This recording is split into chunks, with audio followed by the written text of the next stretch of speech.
So hi hello ನಮಸ್ಕಾರ ಎಲ್ಲರಿಗೂ. World's first cold sensitive colour changing design ಈಗ ನಮ್ಮ ಬೆಂಗಳೂರಿಗೆ ಬಂದಿದೆ. ಎಲ್ಲಿ ಅಂತ ನೋಡ್ತಾ ಇದ್ದೀರಾ? ನಮ್ಮ ಯೂನಿಲಿಟ್ ಅಲ್ಲಿ.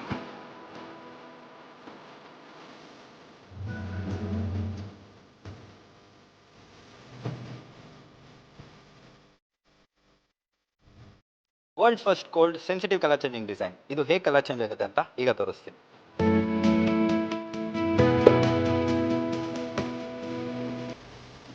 ಈ ಫೋನ್ ಯೂನಿಕ್ ಕಲರ್ಗಳಾದ ಪಿಕೆನ್ ಪರ್ಪಲ್ ಮತ್ತೆ ಜೈಪುರ್ ಪಿಂಕ್ ಅಲ್ಲಿ ಅವೈಲೇಬಲ್ ಇದೆ. ಹಾಗೆ ಇದು ವೇಗನ್ ಸ್ವೀಟ್ ಲೆದರ್ ಮೆಟೀರಿಯಲ್ ಅಲ್ಲಿ ಕೂಡ ಅವೈಲೇಬಲ್ ಇದೆ. ಹಾಗೆ ಇದರಲ್ಲಿ world's first triple flash camera ಇದೆ. ಇದರಲ್ಲಿ ನೀವು ಲೋ ಲೈಟ್ ಅಲ್ಲಿ ಪಿಕ್ಚರ್ ಕ್ಯಾಪ್ಚರ್ ಮಾಡಿದ್ರು ತುಂಬಾನೇ ಕ್ಲಿಯರ್ ಆಗಿ ಬರುತ್ತೆ. ಸೊ ಇನ್ಯಾಕೆ ವೆಯ್ಟ್ ಮಾಡ್ತಾ ಇದ್ದೀರಾ? ಇವಾಗಲೇ ಹೋಗಿ ವರ್ಲ್ಡ್ಸ್ ಫಸ್ಟ್ ಫೀಚರ್ಸ್ ಇರೋ ರಿಯಲ್ಮಿ 14 ಪ್ರೋನ ನಾನಂತೂ ಮಿಸ್ ಮಾಡ್ಕೊಳ್ಳಲ್ಲ, ನೀವು ಮಿಸ್ ಮಾಡ್ಕೊಂಬಿಡಿ. ಇವಾಗಲೇ ನಿಮ್ಮ ನಿಯರ್ ಬೈ ಯೂನಿಲೆಟ್ ಸ್ಟೋರ್ಸ್ಗೆ ಹೋಗಿ ರಿಯಲ್ಮಿ 14 ಪ್ರೋ ಪ್ಲಸ್ನ ಪರ್ಚೇಸ್ ಮಾಡಿ.